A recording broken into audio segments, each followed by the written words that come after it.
So, I wanted to start our talk today about depression from when I was young. Story about when I was young. Many children who experience extremely negative events related to their family and home life.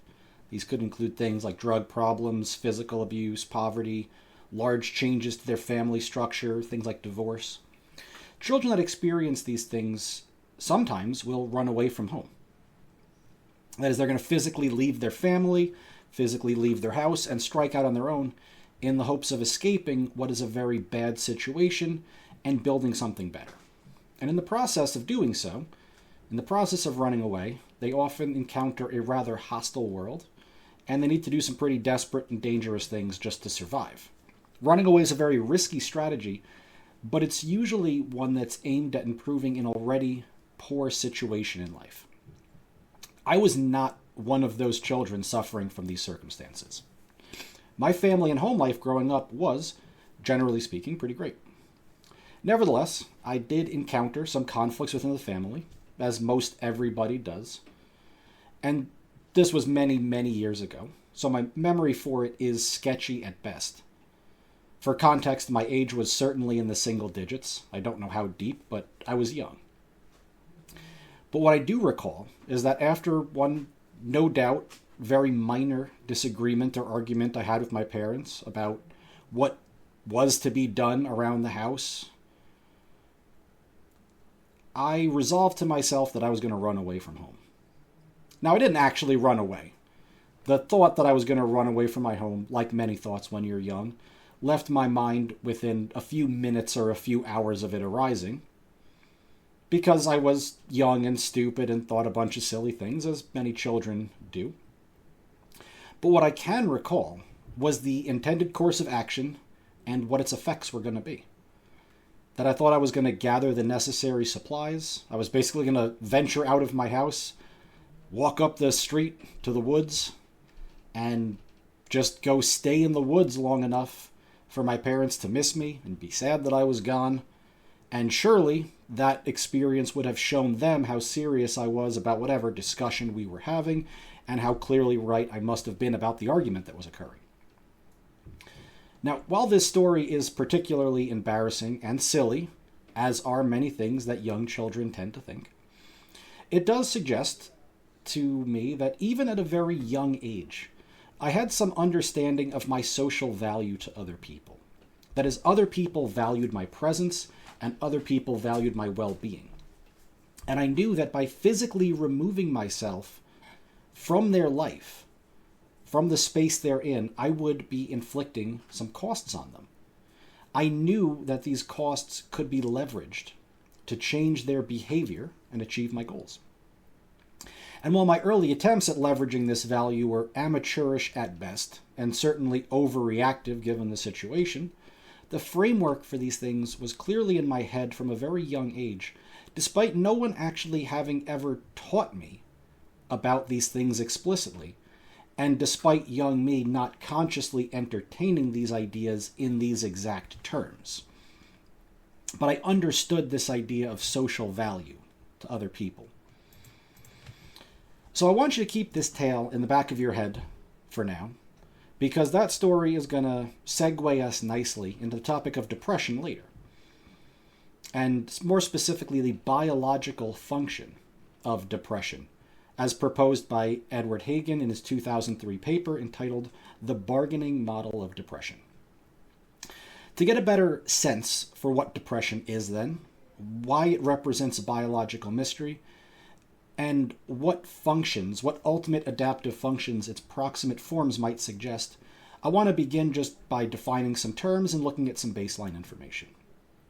Depression, or what's also called major depression or unipolar depression, as distinct from bipolar depression. We're just talking about the depressed part. Depression is usually classified by experiencing a series of symptoms for a relatively continuous period of 2 weeks or longer. And these could include things like persistently feeling sad, hopeless, anxious, guilty, helpless, a loss of interest in activities, low energy levels, difficulty concentrating, difficulty sleeping, changes in appetite, and a couple other things, both under and overeating, and most notably, thoughts of suicide.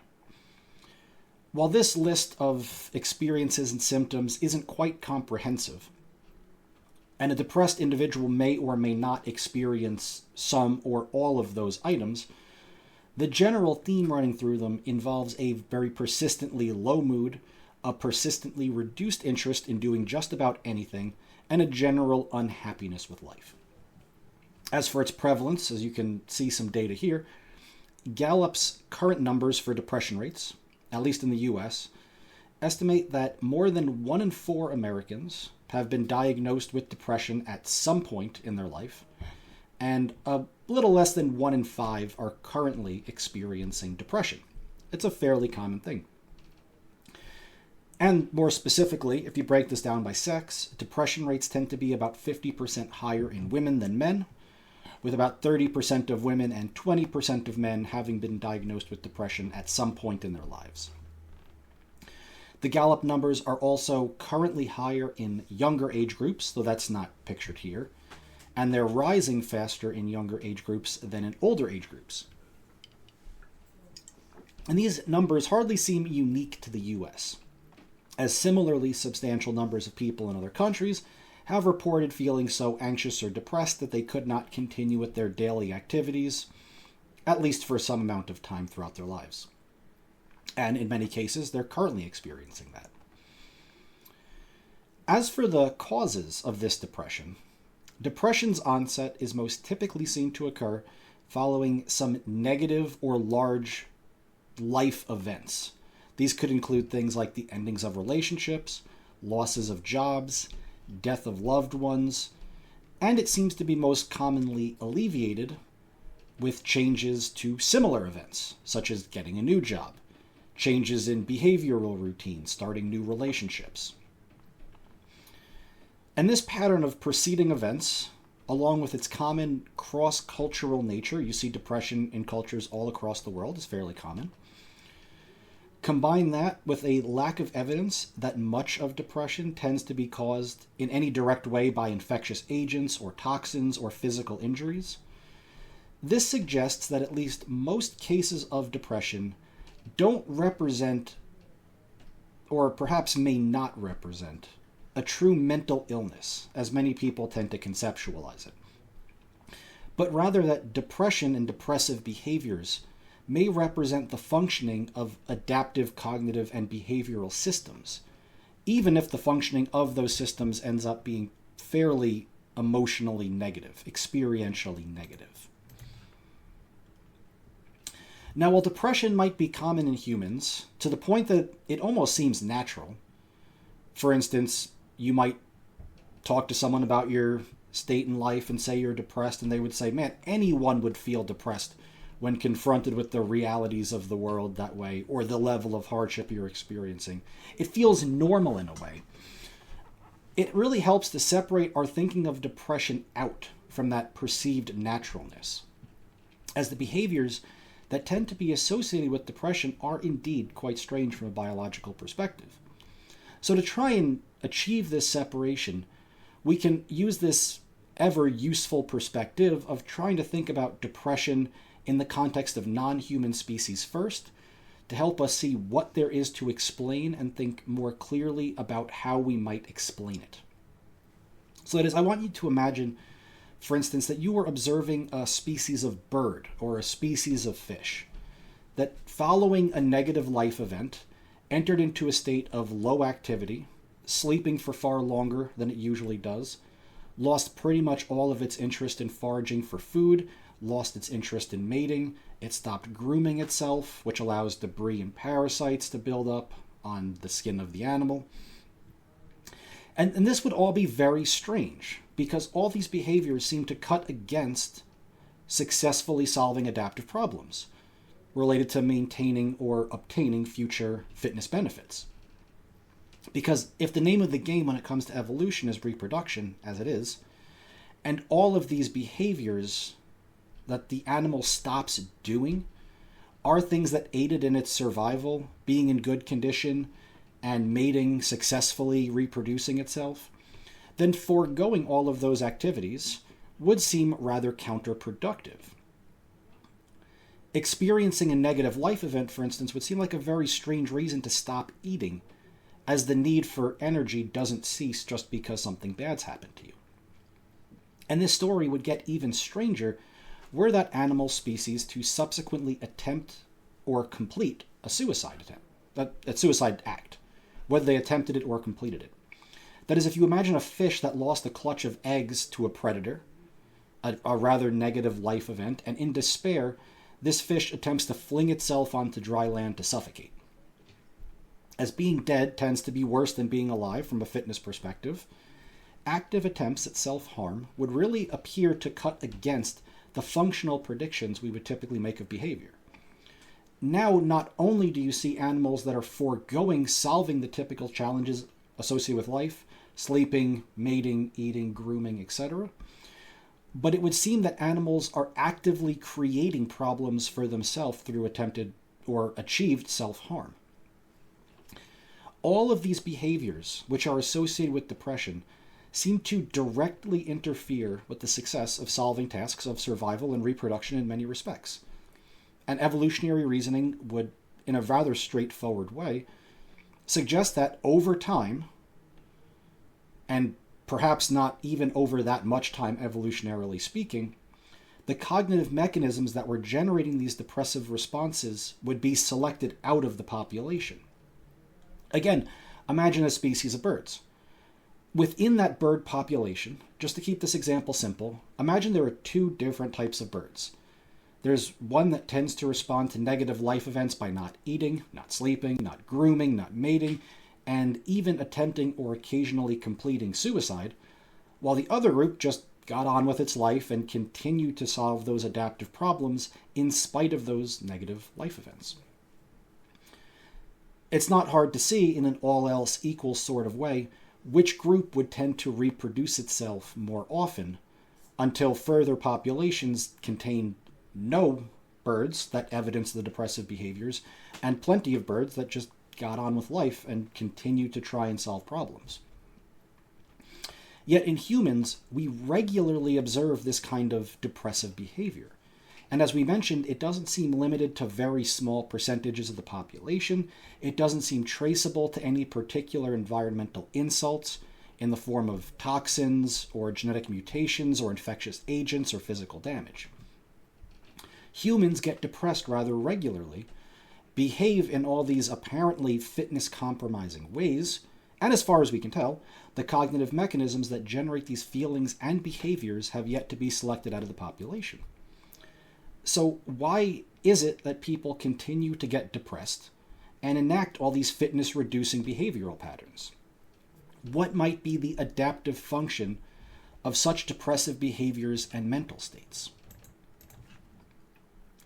Now, one adaptive hypothesis that's been put forth to try and explain this, and this has been put forth by a variety of different sources, posits that depression, or at least minor depression, and the feelings associated with that, functions as a form of mental or psychic pain. So physical pain, while it's very unpleasant to experience physical pain, it motivates a series of behaviors that encourage organisms to move away from the sources of that pain and avoid actions that led to it. By ceasing behaviors that led to pain, escaping from things that are causing pain, and avoiding activities that result in physical pain, organisms are much more able to maintain their bodily integrity, minimize their physical damage suffered, and survive for longer periods of time. Again, you can imagine two hypothetical groups of people here, one of which experiences pain and moves away from it, and the other group which does not experience pain and accordingly does not move away from the things that cause pain. Those that experienced pain would probably do things like remove their hand from the fire, avoid biting themselves, and try to not walk on their broken leg, because all of these activities cause pain, which in turn motivates them to be avoided, because the pain itself is an aversive stimulus. It is a stimulus which motivates aversion of the behaviors that are associated with it. By contrast, those that did not experience pain would be unlikely to really see the big deal about leaving their hand in the fire or walking on that broken leg, because they wouldn't experience, psychologically, any negative consequences from doing so in the form of these cognitive signals. And this would leave their bodies open to damage that compromises their functioning, leave them open to infections from that damage, and ultimately death, which tends to be rather bad for reproductive outcomes, as we've just covered. Indeed, while it doesn't feel good to be in pain, pain can serve a very vital adaptive function, as evidenced by people that are actually occasionally born without the ability to feel it. This is a condition known as congenital insensitivity to pain. And these people that are born with this condition tend to not live particularly long lives. Very few of them actually end up making it past 25 years of age. And while the causes of this mortality relate to issues other than physical injury, for instance, for whatever reason, some people that are born with insensitivity to pain also have trouble regulating their bodily temperature. So while there are other causes of the death that are perhaps unrelated to their inability to feel pain, these people will nevertheless often suffer a variety of repeated physical injuries, which are not noticed, the behaviors that lead to them are not avoided, the injuries are not given adequate time to heal, and this can result not only in repeated physical damage, but more infections, self-mutilation, and premature death. And what this looks like in practical terms, from my searching on the topic, is that sometimes you have these children that are born that don't experience pain, and what they do is they chew off the tips of their fingers, they chew off bits of their tongue, they burn themselves, they suffer from very repeated infections, they continue to use fractured or broken limbs, resulting in very poor healing outcomes, permanent damage, and physical deformity. They simply never learn to avoid the behaviors that damage their bodies due to the lack of psychologically painful consequences. Indeed, precisely because failing to feel pain is so bad for your fitness outcomes, this condition, this congenital insensitivity to pain, is a very, very rare occurrence in the population. On the scale of about 1 birth per 25,000 live births has this condition. It's very rare because pain is so useful. So perhaps depression is like mental pain. It's attempting to motivate people away from these behaviors which are fitness reducing in nature. So if you encounter a large negative life event, depression might be serving as a signal that you should be withdrawing from the behaviors that caused it, not repeat it in the future, and reevaluate your general behavioral and social strategies. This is a hypothesis that's been proposed by several different people. And there is no doubt some plausibility to this idea. We need emotional and psychological mechanisms to deter us from engaging in fitness-reducing behaviors, usually through negative thoughts and feelings about them, even in the absence of physical damage, and in many cases, hopefully before the behavior that leads to physical damage occurs. For instance, it's better to have a disgust reaction before we eat contaminated food that prevents us from ingesting this toxic compound, rather than experience a defense mechanism against something we've already ingested. It's better to preemptively defend against doing the bad thing. Similarly, better to have a reaction of fear that prevents us from engaging in behaviors that might carry rather severe fitness costs. Like when you avoid a very tall cliff, you experience fear being that high up because that's a signal that your brain is sending to you to say, avoid this, stay away from that dangerous behavior. The generation of these negative emotional states and reactions as a type of psychic pain certainly has a very important role to play in governing our behavior. However, the psychic pain hypothesis does not seem to explain major depression very well.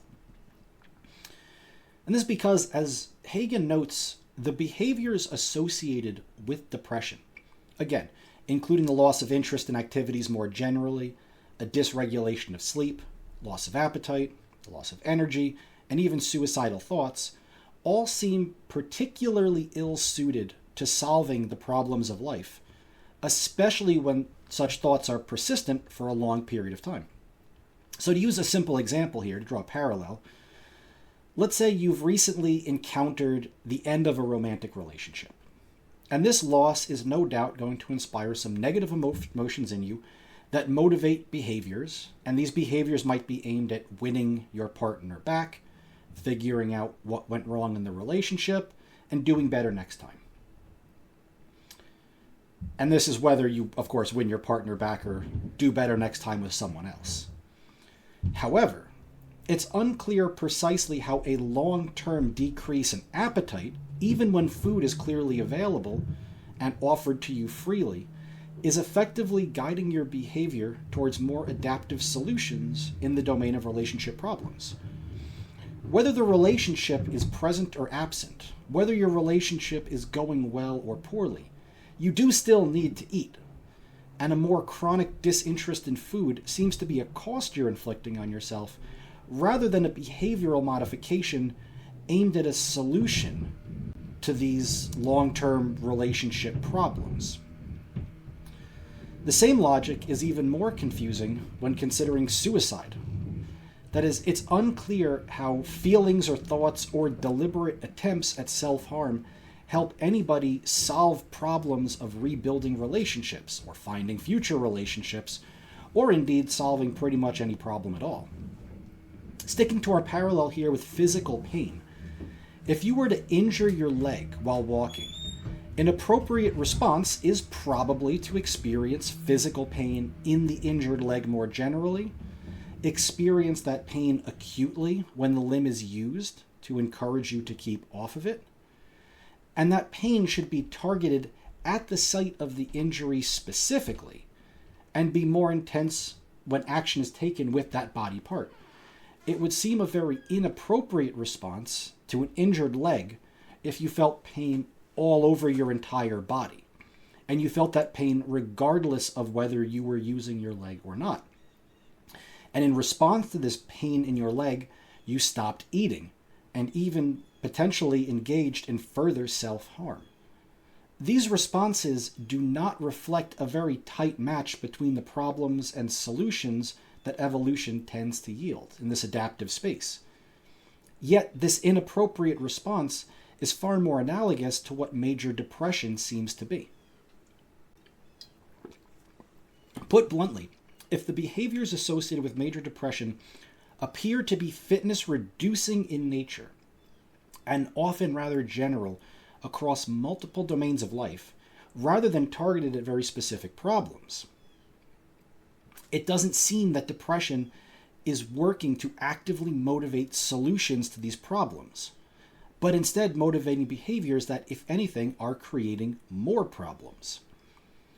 So to the extent that mechanisms that are generating this depression are in fact adaptations, then, we should expect that they are producing compensating benefits elsewhere. After all, if there weren't any compensating benefits to these depressive behaviors and cognitive mechanisms that generate them, those mechanisms would not have been selected for in the human mind in the first place, and in the event they are there, they would have been quickly selected out of the population.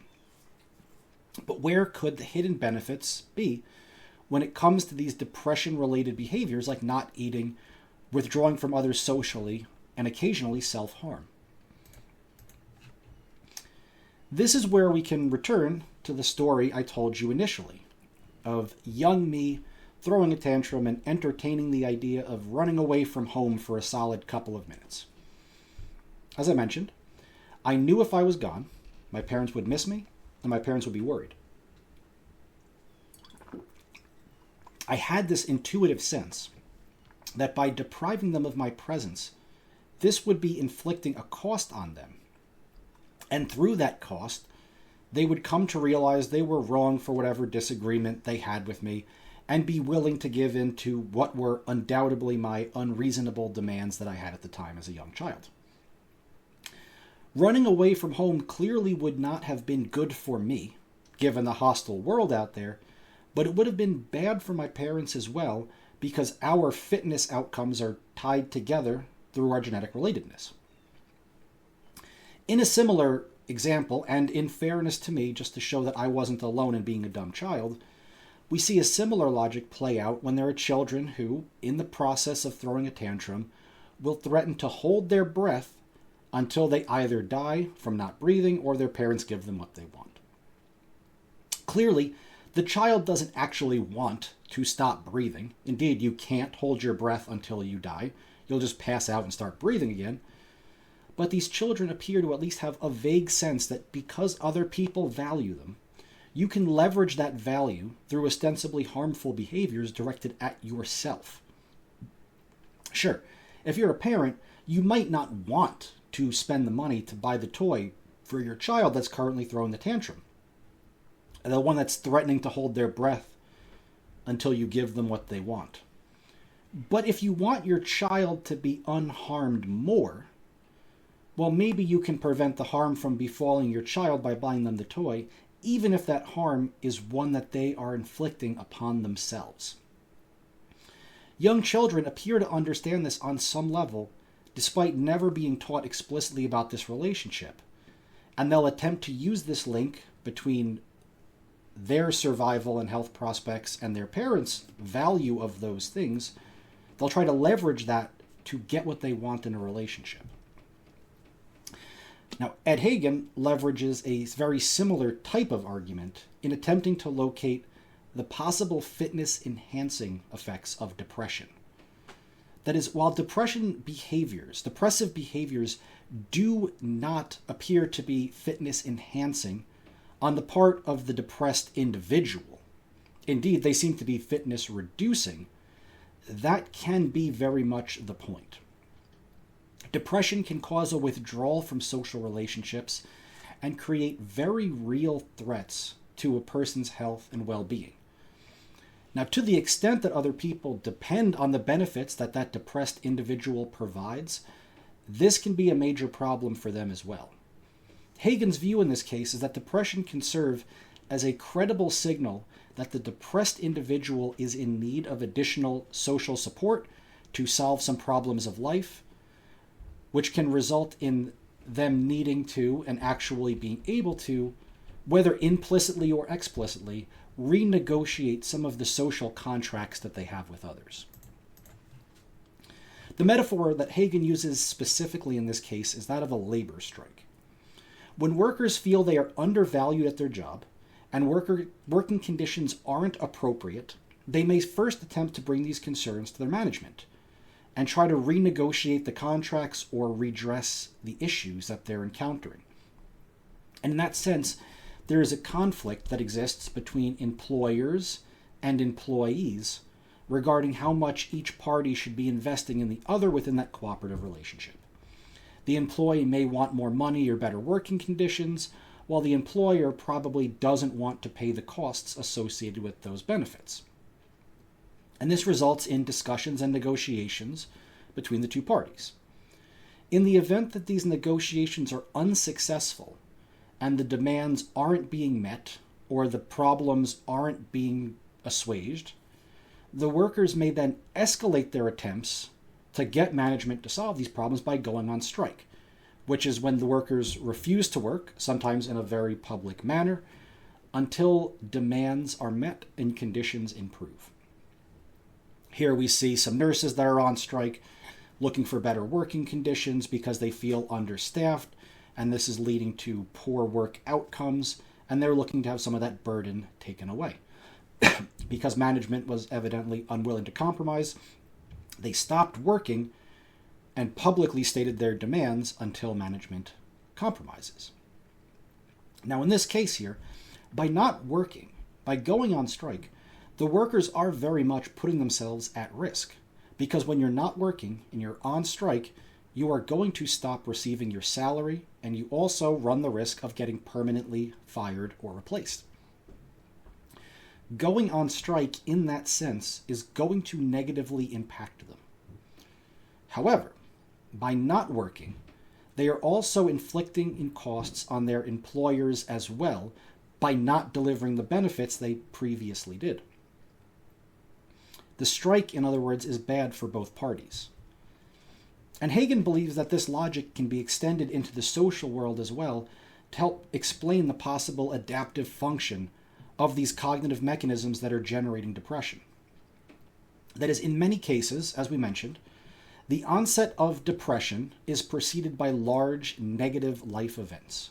Losses of romantic relationships or friendships, whether due to abandonment or death, loss of jobs or economic stability, and even in some cases, the birth of a new child. This is what's known as postpartum depression, depression that arises in parents after the birth of a kid. In each of these contexts, there arise new problems that require solutions, and the solutions to those problems may often critically depend on the assistance provided by others in your social environment. That is, while many people attempt to independently pursue solutions to the problems of their life, that is, you're hungry, you go and find food yourself, in many cases, it's often more effective to solve your problems through receiving support from other people. That is, imagine you're trying to solve the problem of finding a job. You could try and solve this problem on your own, but it would probably be even better for you if you had a family member who owned a successful business that might be able to directly hire you instead of you going out and trying to give your resume and cover letters and interview with random strangers. In another case, if you're abandoned in a romantic relationship, you might attempt to win your partner back, but your chances of success could perhaps improve dramatically if several mutual friends also applied social pressure to your ex-partner to reestablish the relationship with you as well. Reaching a desired outcome in this case is simply easier when people are working together. Now, the conflict that arises here is that these other people who might invest more in you and help you solve these problems don't always wish to increase their investment in the relationship and provide that assistance. And this is especially true if the relationship between you is already benefiting them plenty as it is. Why do they want to invest more in you if the relationship is already working out for them? In such cases, increasing their investment in helping someone else is very much a cost that's going to make the relationship less beneficial to them. They are enduring costs to help someone else. You can think about a simple example here where a friend loses their job again. With the loss of that key economic stability resource that they had, this friend that lost their job is now going to need additional assistance, doing things like paying rent, acquiring other vital resources like food, and they may turn to you as their friend to help them overcome these large, novel challenges. Now, you would probably prefer not to be stuck paying their rent after they lost their job. And you might also prefer that they didn't come and live in your house and eat your food for some unspecified amount of time until they get back on their feet, all else being equal. If there's no need for you to do these things, a lot of people are not terribly interested in just independently doing it. You might like your friend, but helping them out that much may interfere with your ability to help yourself and to help the people you care about. It's a rather large investment they're asking for you. Now, if you are a truly good and capable friend, you might provide that assistance to your friend. Absolutely. Even if it is costly to you. But many people would likely prefer to not renegotiate the terms of their existing friendships to that degree. I like you, but I don't want you living in my house until you find another job. The assistance that someone else needs to solve these problems is not always handed over freely. So how does the person who is facing these large, novel challenges encourage other people to provide this assistance? Well, one route would be to use aggression. Put simply, if you need more resources from other people, you could just try and take them physically, or encourage behavioral changes through threatened or enacted violence. As the robber that's trying to steal your money in the back alley, they're holding a gun to you as they say, your money or your life. It's a very effective method for getting people to behave the way you want.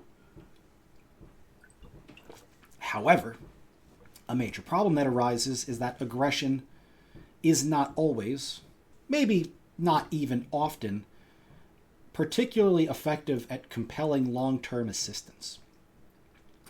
That is, if the person you're trying to get the resources from physically is more formidable than you, they're stronger, they're bigger, or they have a large group of friends that are going to support them in the conflict, family, friends, the police, attempts at physical violence may prove entirely ineffective at motivating the behavioral change in the short term because they can just beat you up, and it may prove particularly ineffective in the long term because you're going to damage your relationships with the person you're assaulting and probably all of their allies. Not only that, but this physical aggression route would prove particularly ineffective for women who are frequently less able to physically dominate others, especially larger, more formidable males. So you can't always just use an aggressive strategy. If violence isn't going to prove effective for getting more of your resources, you could attempt to persuade other people verbally or behaviorally. That is, you could give someone persuasive reasons for why they should help you and why the social contract between you two should change, even if you probably don't use those exact words. You could instead make promises of, I'll pay you back in the future. You could offer additional services for them if they help you now. Here too, however, persuasion may frequently fail. Some people might not believe you're going to follow through on your end of the bargain, whether because you're unable or unwilling to pay them back later, or they might simply not value the benefits that you're proposing to provide them with enough.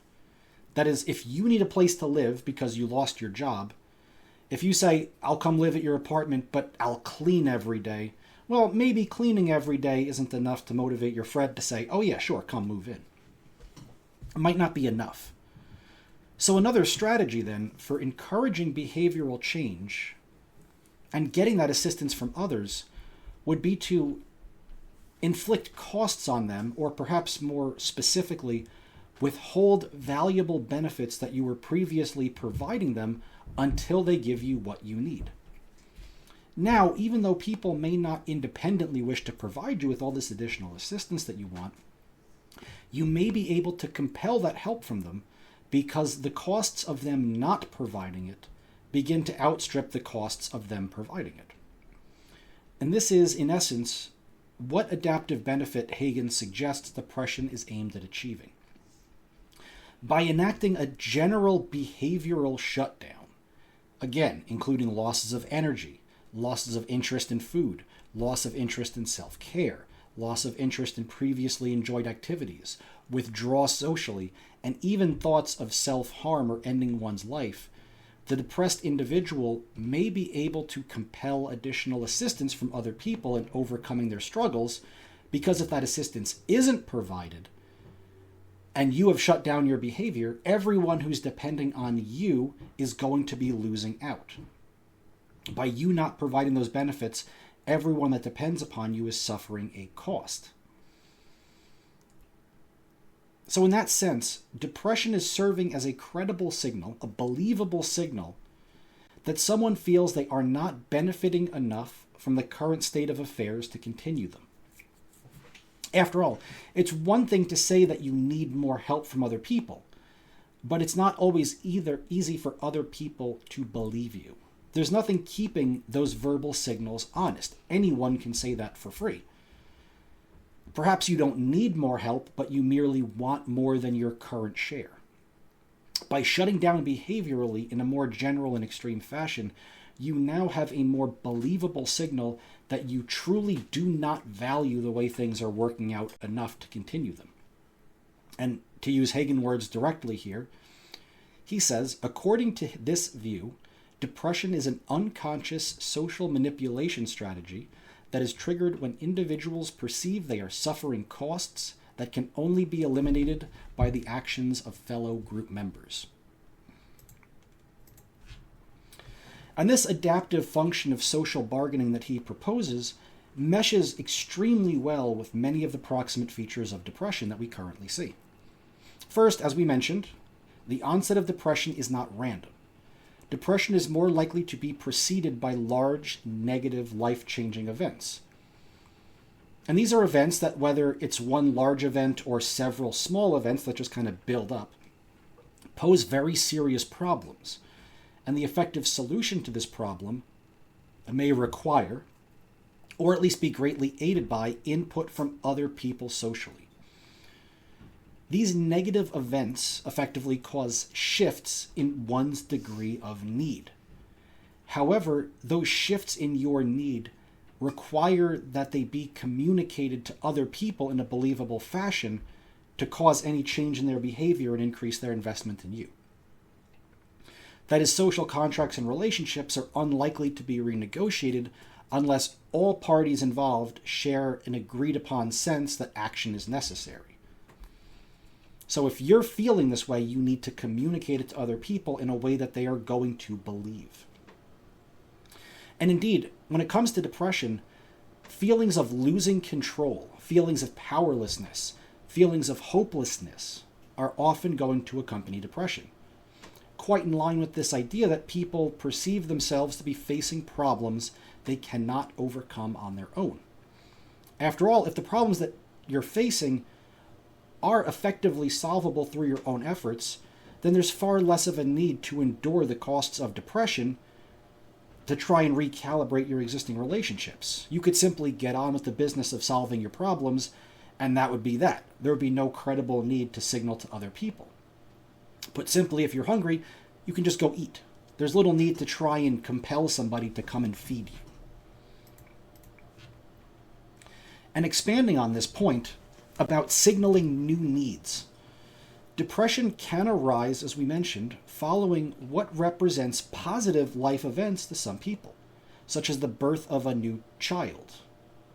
As we mentioned earlier, this is referred to as postpartum depression. As Hagen notes, some of the factors associated with depression, or rather associated with the development of postpartum depression in women, are problems with the pregnancy, problems with the delivery, problems with the infant, a lack of resources, and a concern about their ability to care for the new child or their existing children. That is no doubt related to the incredibly large costs of raising and caring for children and humans.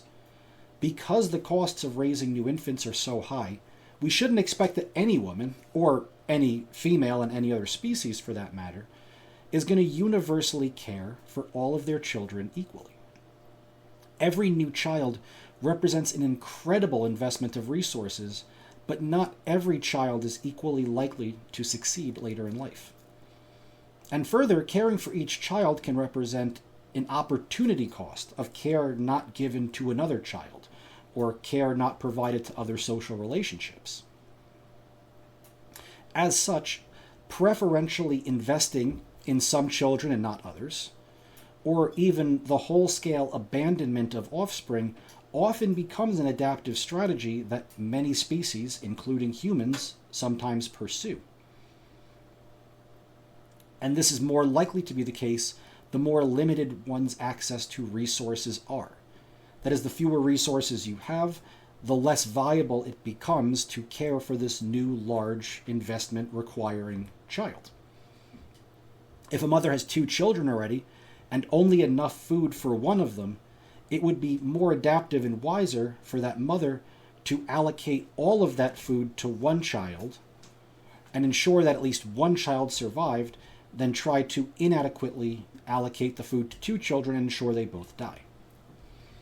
So while child rearing costs are this high, it should come as no surprise that the arrival of a new child can create problems that individual parents, mothers in particular, would struggle to solve on their own. And this results in them needing more support from those in the social world. If those needs go unmet, it might be expected that we see a reduction in the care for or abandonment of a child. And this actually seems to be exactly what we see. Mothers that are experiencing postpartum depression report being less interested in their infants and actually reduce the amount of investment in them. A disinterest in their child is a very good sign that someone is experiencing postpartum depression. And this depression is a very powerful and credible signal to others that if they don't step in and provide more assistance, that new infant, the welfare of that new infant is going to be seriously jeopardized. So if other people value the success of that infant and they value you socially, they may be then more likely to subsequently step up and help provide assistance for the newborn. Now, they might not otherwise prefer to help you with these tasks, but when they see this credible signal and they understand the consequences that might flow from lack of care of the infant, this motivates them to do something they might otherwise not. And if you want to see a pop culture example of this, the general logic was summed up in the famous Elvis Presley song In the Ghetto. And that song opens with the lyrics, "As the snow flies in a cold and gray Chicago morning, a poor little baby child is born in the ghetto, and his mama cries, 'cause if there's one thing that she don't need, it's another hungry mouth to feed."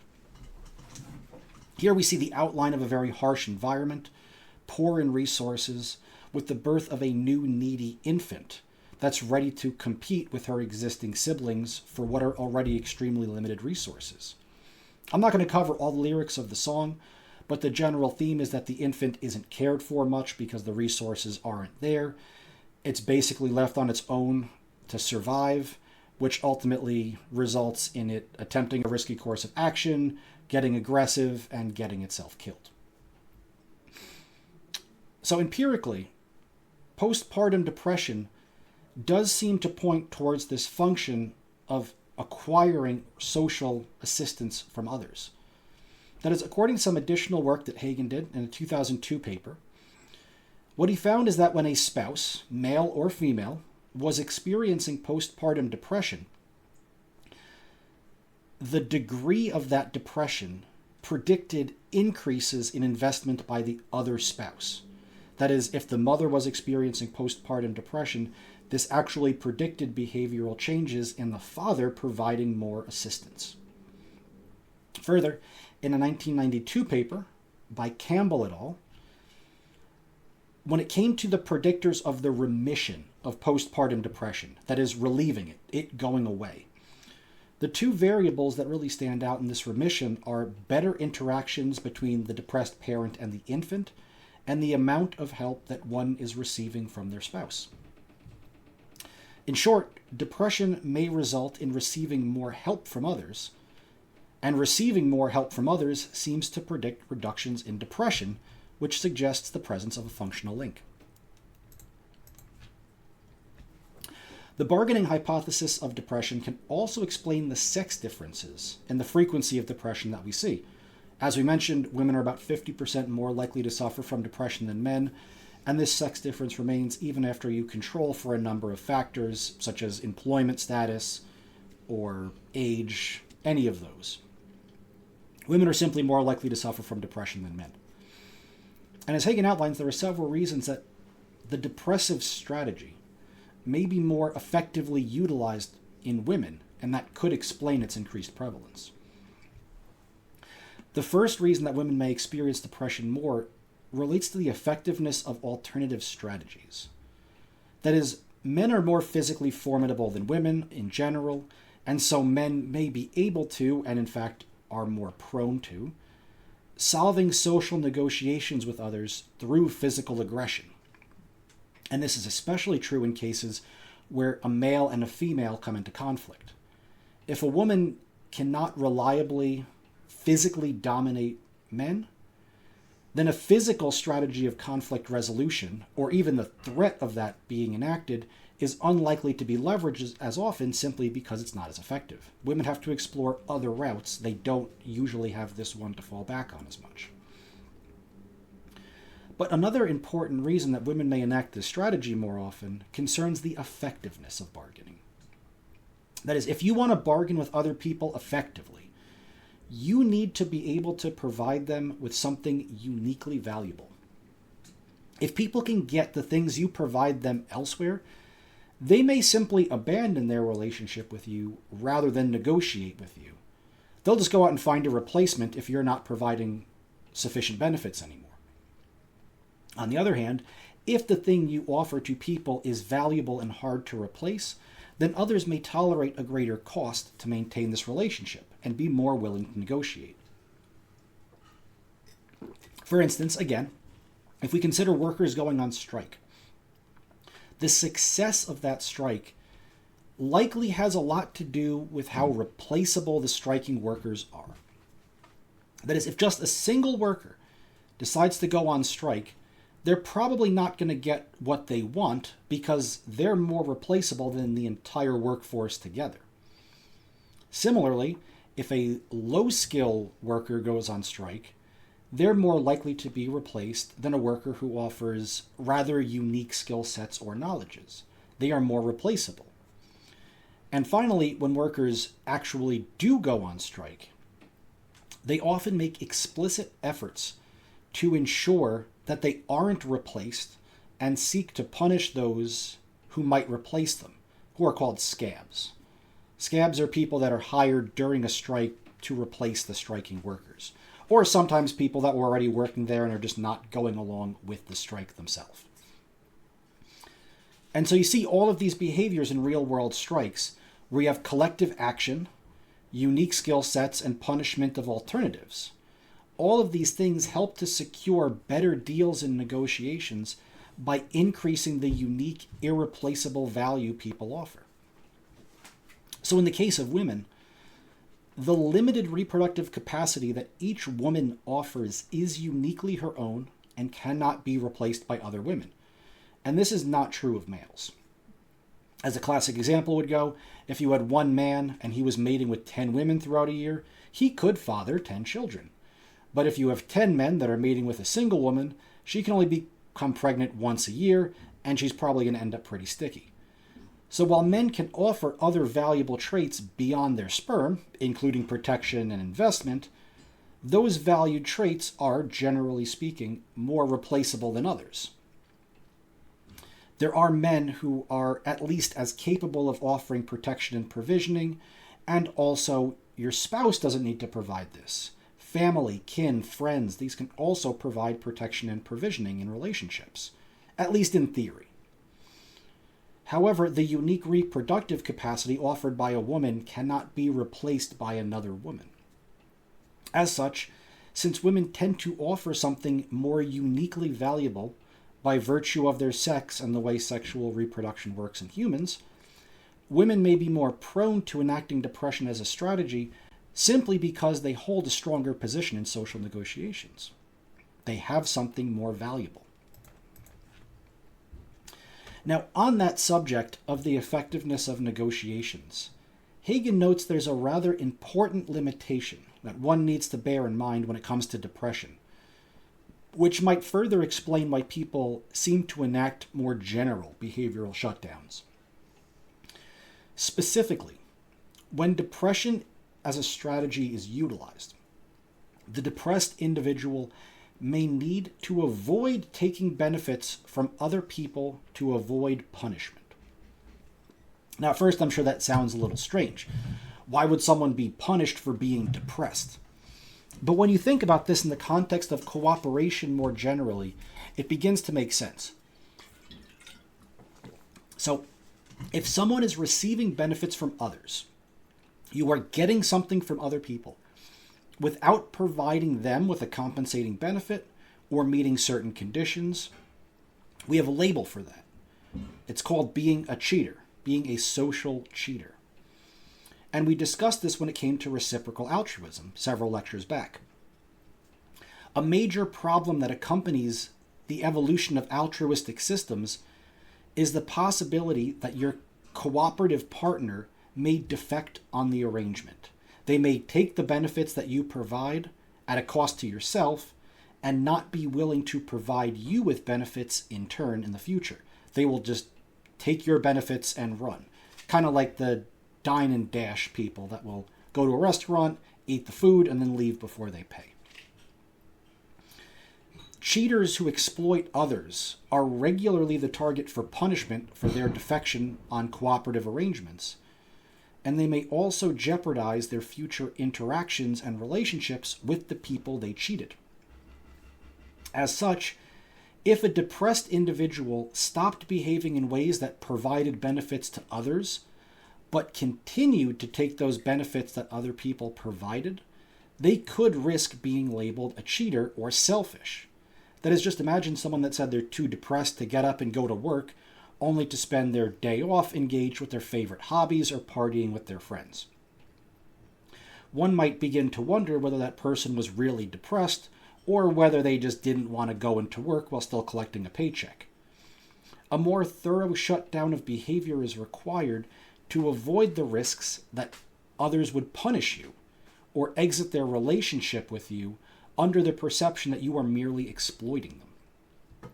Indeed, this is likely why feelings of unworthiness and undeservingness may frequently be associated with depression. These feelings may serve as some type of preemptive defense mechanism against you taking actions that would result in the perception that you are a social cheater, which in turn could prevent you from being punished or abandoned for your behavior. If one truly feels they are unworthy of happiness, they are probably less likely to engage in behaviors that make them happy, and so be less likely to risk punishment by other people. While those feelings may certainly worsen or prolong depression, they may also prevent other people from generating the perception that you are merely exploiting them, and thus exit their relationship with you. Further, the feelings of guilt often associated with depression may indeed be a natural consequence of realizing that one's depression does indeed carry costs for other people, and the depressed individual is not trying to inflict those costs on others. After all, the function of depression is not necessarily to inflict costs on other people, but rather to credibly signal that one is in need of additional assistance. Indeed, that guilt that you feel can be an internal warning sign of the costs and risks that those costs entail when you stop providing others in your social environment with benefits. They might abandon you. They might withdraw from the relationship if you stop helping them. Again, imagine workers going on strike. If their demands are carrying too great a cost for their employer, the workers may simply be fired or replaced with new workers, or in fact, the entire business may simply fail due to a lack of profitability. The same can be said of social relationships. If the depressed individual requires too great an investment by other people, then those other people may simply exit the relationship if the benefits stop being provided. The relationship may end up proving too costly for them, and they might abandon it in light of that depression. Perhaps, as one might also expect, the adaptive hypothesis here accounts for the finding that depression may often be relieved following positive changes in life, most typically in the domain that initially caused the depression. When problems within that domain are solved, or at least mitigated, things like finding a job after a long period of unemployment, entering into a new romantic relationship following a breakup, receiving new social support and friends following death or abandonment of existing allies. Things like these usually relieve the depression that brought them on. So just as striking workers should return to work once their demands are met, so too might we expect that depression enters remission as the problems that one is facing in life get mitigated. And this raises some very interesting questions worthy of future exploration. Some of those questions could be considered positive, and some of them might be considered a little more sinister, or at least worthy of more careful consideration. So I want to again return to our striking workers and consider two different outcomes of a strike. In both cases, the workers are going on strike for the first time at a company. They've managed to organize themselves into a relatively unified group with their demands, and they refuse to work until those demands are met. So in the first case, the strike is successful at getting those demands met. After a short time out of work, the management relents to the demands of the workers, working conditions and pay improve, and the workers return to work as they did before. In the second case, the strike is not particularly successful. After a long, protracted strike, management either fires all their employees and moves their business overseas, or the company is unable to meet the demands of the workers and it just goes out of business. So here we have two cases: a strike succeeding quickly and a strike failing slowly. Given those two outcomes, what might we predict about workers' propensity in the future to strike? It seems plausible that if the strike was unsuccessful, after a grueling period of workers suffering costs and lost pay, the workers are probably going to be less interested in attempting to strike again, whether at that job or at a future one. Their threshold for going on strike will likely increase given their lack of success the first time. They will need more to trigger a strike the second time if it doesn't work out. But what happens if the strike is successful? If the strike works and the workers' demands are quickly met, this sends a very credible signal to the workers as to how much their employer truly values them. Once they realize how high that value is, might they not be more willing to engage in that same behavior again, or perhaps raise their demands even further? The more easily demands are given into, the more confident one can be in making future demands, and perhaps even making more minor demands. Indeed, a similar logic may play out when it comes to depression.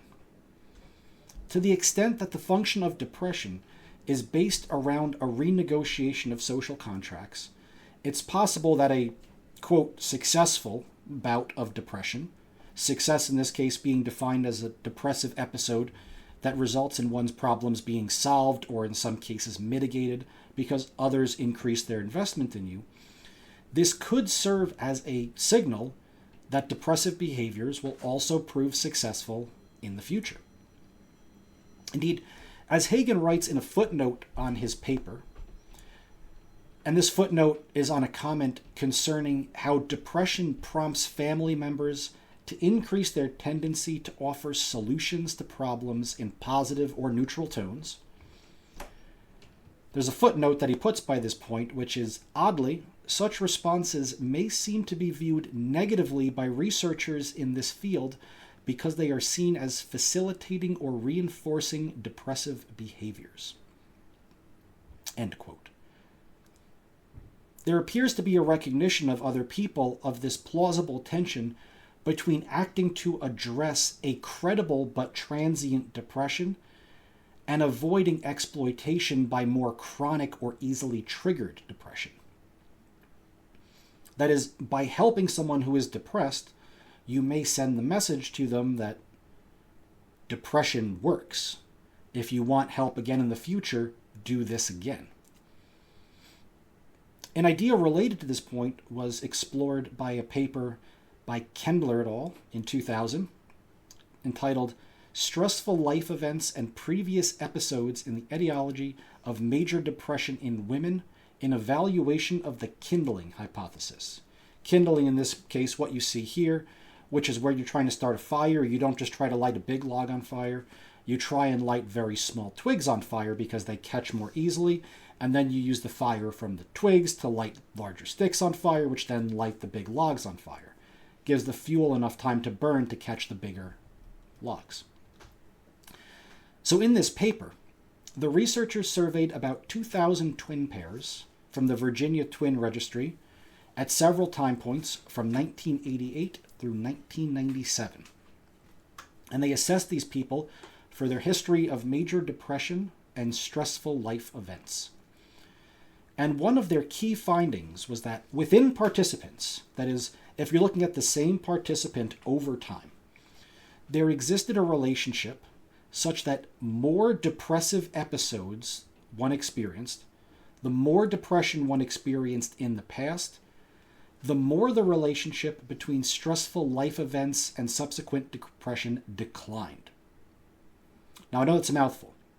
The more depression you've experienced in the past, the smaller the relationship between stressful life events and depression. What does that mean? Well, in an example, if you hadn't previously experienced depression, there was a very strong relationship between experiencing a negative life event and subsequently developing depression. If you've never had depression before, you needed a major negative life event to trigger it. By contrast, as people experienced more and more depressive episodes, you no longer needed that very stressful life event to trigger depression.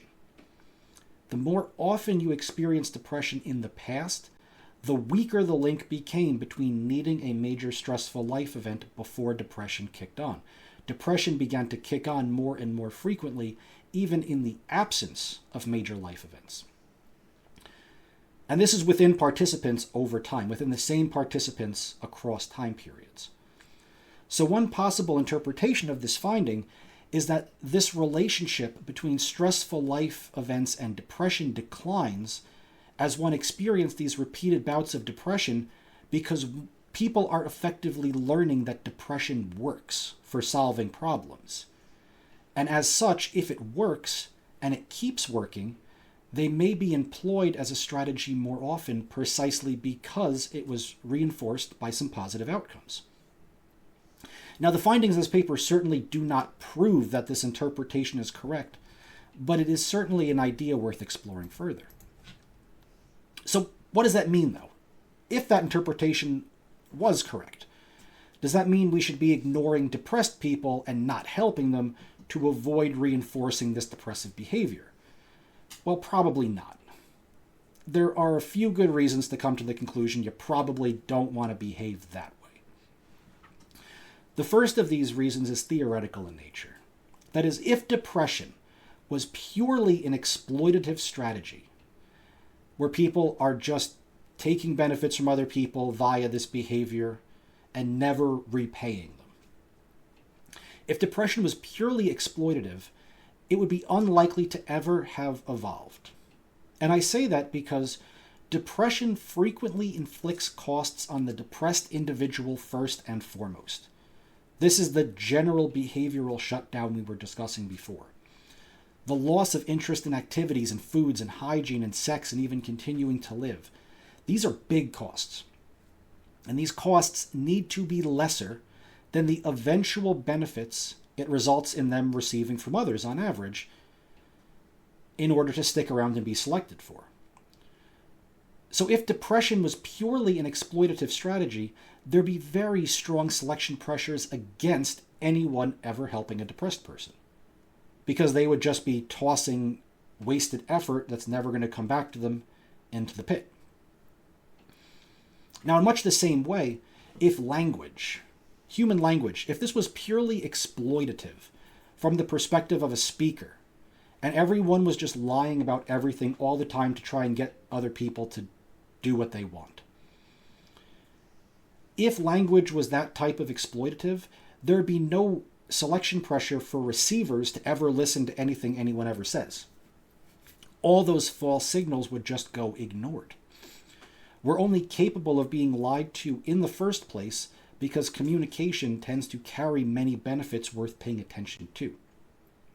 There's a lot of useful information in communication. That's why we pay attention to it.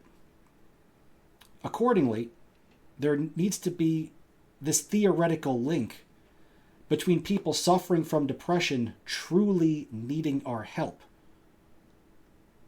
and the ability of us to benefit by helping them out.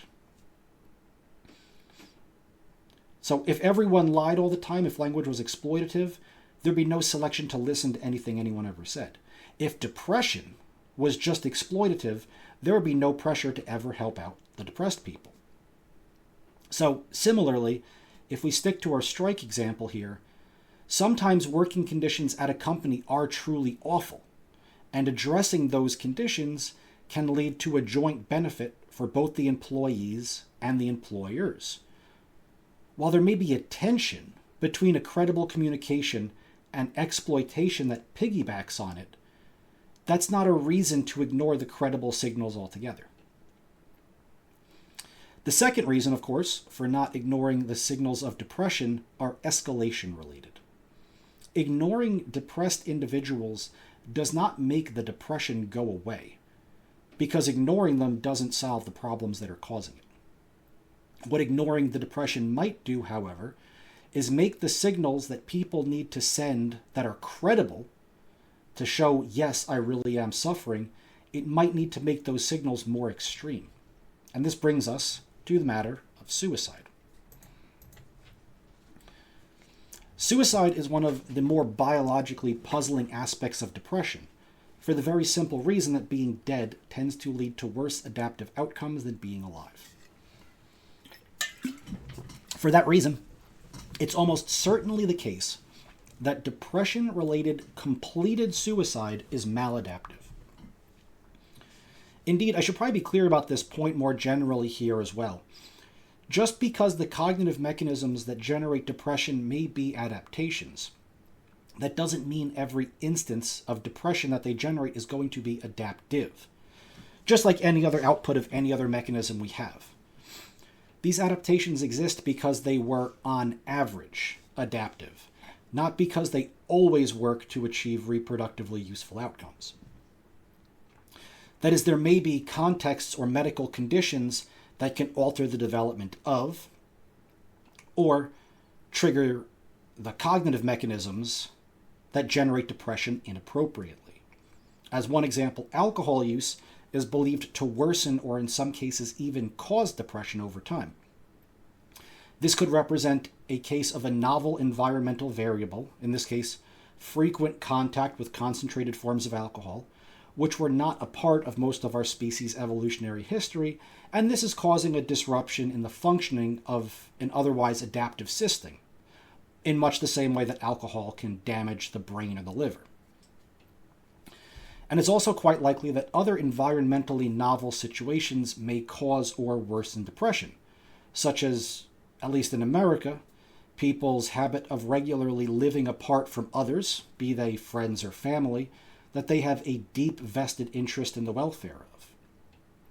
Most people did not typically live very far away from friends and family throughout most of our species' history. So to the extent that there's a mismatch between ancestral and current environments, depression may work less well in its typical function.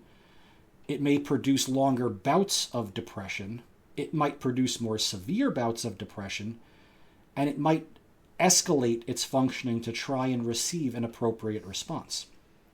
And it's that last part, escalation, that might be responsible for understanding suicide attempts and completed suicides. As Hagen notes, suicide permanently reduces oneself from the social world and precludes one from providing any future benefits to other people. If you depend on someone being around in any capacity, their death represents a real threat to your well-being and should be something you actively work to prevent. Just as death from any other cause, infections, accidents, murders, so on, just as those represent very real costs to kin and allies, so too do deaths from self-inflicted methods. To the extent that depression and its associated behaviors are credible signals of one's suffering and need for assistance in solving some of the challenges posed by life, suicide is effectively a guarantee of the honesty of that signal.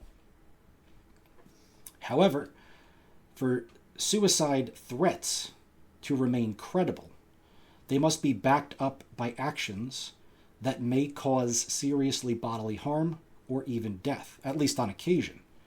If they were not backed up by behaviors, they would not be honest and they would not be believed.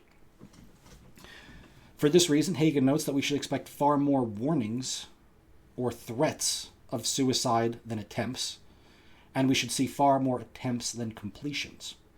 And indeed, that is exactly what we do observe, with Hagen reporting a lifetime prevalence of suicidal ideation in about 10 to 20% of people. That is, have you ever thought about ending your own life? About 1 in 5 to 1 in 10 people will say yes. You see a lifetime prevalence of suicide attempts, about 3.5%. And in his estimation, there are about 8 to 25 attempts made per completion, owing to people's common use of non-lethal methods. So put into some more concrete percentages, according to some data I was able to gather from the CDC in 2002 in the United States, about 0.015% of the population died that year from suicide, and that's about 1.005% of the total population, or about 1.5% of the overall death in the US that year.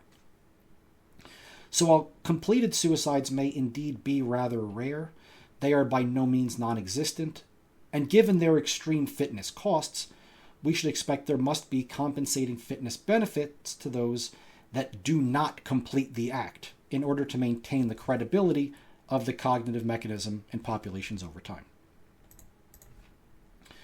Indeed, because death is so costly to everyone involved, most especially the people who die, people usually try to avoid it.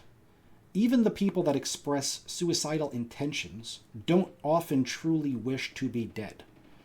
They appear more interested in escaping from problems and the associated negative thoughts and feelings than they are in actually being dead. And there are several findings we could discuss in support of this idea. Specifically, when barriers are placed between suicidal individuals and their success, suicide rates tend to drop off dramatically.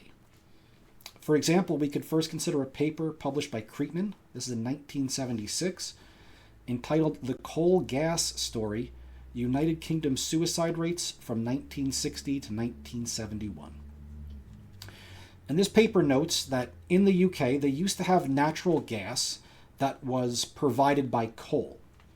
And this coal gas was over time replaced with natural gas. Now, this is particularly important because coal gas could be used to suffocate yourself. It produced a lot of carbon monoxide. Natural gas did not do this.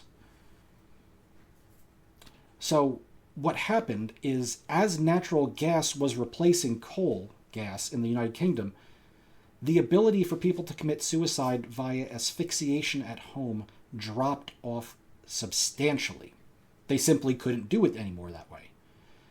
So while that method was no longer available to them, and that did lead to people committing suicide increasingly in other ways, overall the suicide rate in the UK dropped dramatically. I believe it was somewhere in the range of a 20 to 25% reduction, maybe even more. And this is just because people didn't have access to that tool at home. Next, we could also consider some data presented by Richard Sedan in 1978 in a paper entitled Where Are They Now? A follow-up study of suicide attempters from the Golden Gate Bridge. And this examined 515 people who were physically restrained from a suicide attempt by jumping off the Golden Gate Bridge from 1937 through 1971. They were attempting suicide, they were physically stopped from doing it. 515 people. At the time he followed up with them, 490 of them, that is about 95% of the people that were temporarily stopped from jumping off the bridge, did not subsequently commit suicide by any means. 95% of them. Of the 515 people, only 7 that had been physically restrained subsequently returned to the bridge to complete the act. Finally, we might think about other data from 2009, paper by Blaustein and Fleming, and this was entitled Suicide from the Golden Gate Bridge. And they noted that physical suicide prevention barriers, which is what you see here, approximately 8-foot tall curved fences. Sometimes they're fences, sometimes they're nets. But physical suicide prevention barriers, even relatively minor barriers like this, across a variety of different locations, but most notably the Golden Gate Bridge, have proven remarkably effective at preventing other people from committing suicide by jumping off tall structures, with little evidence that these suicides are merely being moved elsewhere and completed. I believe one of the most interesting stories from this paper is that there were 2 bridges. It was the Golden Gate Bridge and it was some other bridge, I forget the name of the second one. But they found that people were driving over the first bridge to get to the second one to jump off of that one. And when you put up a fence or a net where they were jumping, they didn't jump off the other bridge. They just didn't jump at all. And in all these cases here, with the netting, the barriers preventing people from jumping being physically restrained, or from the means of suicide simply being removed from the house in the case of the gas in the UK, we can see that delaying the ability of suicidal individuals to complete the act by what seem like even minor means, minor inconveniences, these appear to radically reduce the rate of completed suicide. So this is not to say that people aren't serious about their depression, or they're not serious about not wanting to be alive, to be sure. That's not what we're saying. But it does help underscore the point that few people truly wish to die. These feelings are usually being driven by other things they're seeking to escape. So attempting to wrap this up on a more positive note, I wanted to discuss a bit more about the remission of depression and ways forward.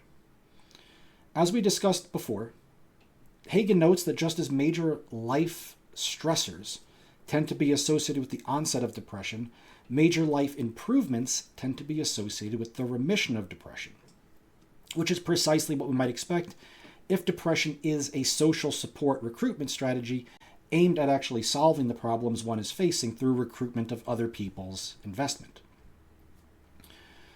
Now, what's important to note about this is that what we're focusing on is improvements in life themselves, and not necessarily on the increase of social support that one is able to get. And this would presumably be the case because depression should be aimed at recruiting social support, but not just to recruit support. It's to recruit support to a functional end, to solve a problem. But if the problem that one is facing can be considered solved, then you don't need to recruit that support anymore, and this might be associated with a remission of depression. And the method through which a problem can be solved may indeed vary. As we saw previously, sometimes those improvements do come in the form of increased social support. My life got better because other people helped me solve a problem. This was the case for postpartum depression. They tended to enter remission when they received additional support from their spouse. However, as I mentioned, postpartum depression also tended to be remit to some degree the more positive interactions a parent that was depressed had with their new child. If you improved the parent-child interactions, that also helped depression get better. And this might suggest that postpartum depression, focusing on the problems created by new needy infants, could be resolved both by receiving additional support, which helps solve the problem of need and investment, or by changing perceptions regarding the difficulty or worthwhileness of the task. What you could think about as reframing the problem. And this reframing idea is important for several reasons. First, as Hagen notes, events that people refer to as fresh starts appear to help in the remission of depression. So this could, again, be getting a job after a period of unemployment, or getting into a relationship after a period of being single. But these fresh starts can also occur in different domains of life and bleed into each other. That is, one could be depressed following the dissolution of a relationship, but that depression could get better following them getting a really good job, or vice versa. They could be depressed because they lost their job, but this depression can enter remission in part because they got into a really good relationship that's new. And this might be expected because improvements in one's ability to manage and solve the challenges of life should really be expected to correspond to a reduced risk of depression. And increasing resiliency in one domain cuts down on the number of problems you have, which in turn cuts down on the need you have from others. So in the service of assisting with the remission of depression, then, this analysis might suggest that there are several routes worthy of consideration. And these are two that tend to be utilized during what's known as cognitive behavioral therapy for depression. The first of these generally is the cognitive route, which is taking stock of the problems that one is facing and attempting to reframe them cognitively if possible. So as we discussed in our previous lectures, all perceptions, things like color, sound, smell, and so on, these are features of our psychology rather than features of the objective world. They are things various cognitive mechanisms in our brain create. The color blue, the feeling of the color blue, the smells. These are created by our brains. And the same can be said of depression and one's reaction to events and the state of their lives. The importance that we place on things, the perception of problems themselves, are features created by our psychology rather than objective features about the world. Now, to be clear, that doesn't mean that perceptions of problems are entirely fake and ignorable. If you're perceiving yourself to be hungry when you're starving, that's a very, very important signal to pay attention to. But this analysis does suggest we may have more ability to modify our reactions to events in life and our feelings about them more than we do. So what I mean here is if you take an event, such as a person not responding to a text message, different people's reactions to that very same event can vary dramatically. Some people might shrug off the lack of reply as that person being busy, or not noticing the message, or being distracted and forgetting to respond, whereas other people might interpret this lack of response as a sign they're being ignored, that the other person doesn't like or value them, and that they're being a nuisance by texting the person, and they shouldn't have ever sent the message to begin with. The way that this exact same event is cognitively interpreted and responded to can no doubt have some impact on our propensity to develop depressive responses to them. In another metaphorical example here, climbing a mountain may seem like a very daunting task when one is focused on the difference between where they currently are and the peak. You perceive point A to be at the bottom where you are and point B to be the top of the mountain, and you note that this discrepancy is large and the problem seems tremendous and insurmountable, and how am I ever going to get up there? However, if one can shift their focus towards the smaller individual steps that you have to take to climb the mountain, the bigger problem can now be broken down into a series of much more manageable ones. Now point A may be where you are, and point B is precisely one step up from where you are. And taking that one step between point A and B all of a sudden is far easier and more manageable than going from the bottom of the mountain to the peak. And the next journey point between B and C would be the next additional step, and so on. So by shifting one's focus away from the large, daunting, abstract outcome, the large problem one thinks they're facing, towards the smaller, more manageable and concrete next steps that you may take to solve this problem bit by bit, not only does the large problem begin to feel more solvable, but the progress you make in each step can serve as motivation and proof that you can also solve the next step. Sure, I took that first step from A to B. I took one step up on this mountain. And if I took that one step, and I can do that, maybe I can take the second step, and then the third. And before you know it, you're at the peak that seemed so daunting before. And the next domain that one might address depression in would be the behavioral one. That is, everyone in life is facing some problems, and our ability to solve those problems depends not just on our abilities and the support we can get from other people, but may critically depend on the strategies that we employ to solve our problems. Put simply, a problem may seem to be, and indeed might actually be, unsolvable if one is using a method to solve it that is incapable of producing a correct outcome. In this case, if you need to push a door to open it, no amount of pulling on that door is going to get it open. What you need to solve a problem in some cases may not be more support from other people, but rather a different approach to solving it and different behaviors. If one can learn and implement those behaviors, they're going to have a greater success at mitigating or solving the problems of their life, and ultimately depressive strategies can be reduced and employed less often because you are simply better able to solve problems now. For instance, many people may struggle with feelings aroused by a constant exposure to negative information about the world and feel disconnected from others socially, perhaps owing to their frequent use of social media. I know a lot of people struggle with depression related to this. So because people have these negative thoughts and feelings of not being around other people and not having friends and hearing about how terrible things are in the world all the time, to distract themselves from those negative feelings, what do? Well, they continue to use those exact same apps more, bouncing back and forth between them regularly throughout the day. Facebook is bumming me out, I'm going to TikTok.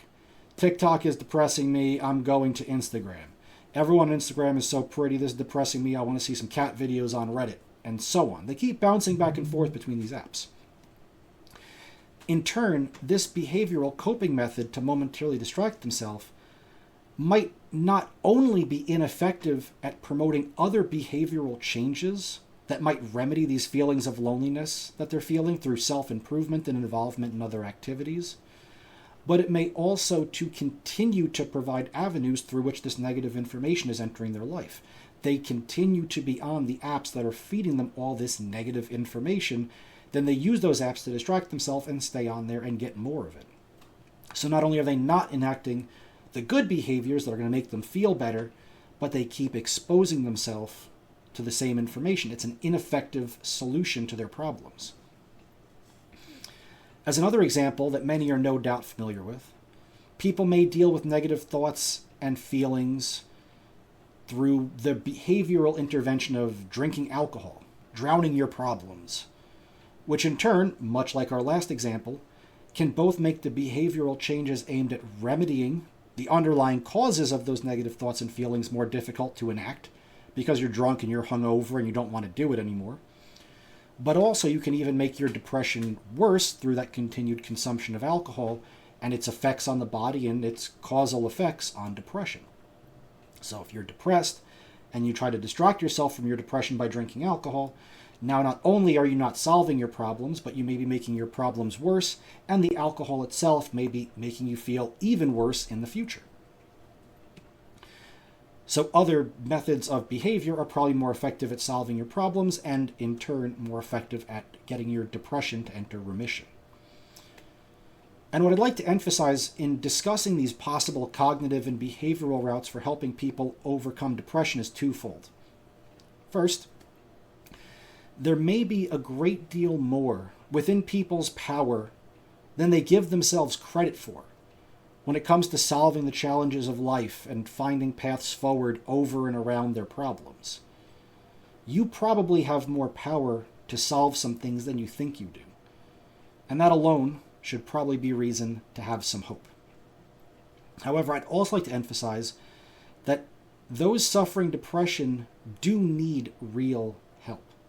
And in the service of providing that help to them, there may be ways of doing so that are more effective at not just solving the problem today, but helping prevent the problem tomorrow.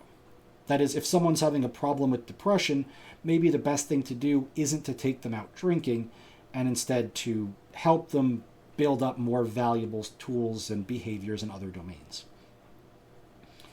And to do so, to really provide this help that other people need, it's always good to begin from an understanding of function, hopefully a good one that we've sketched today, about what depression is and what are the goals of the behavior in the ultimate adaptive sense to help guide the search for the proximate ways forward.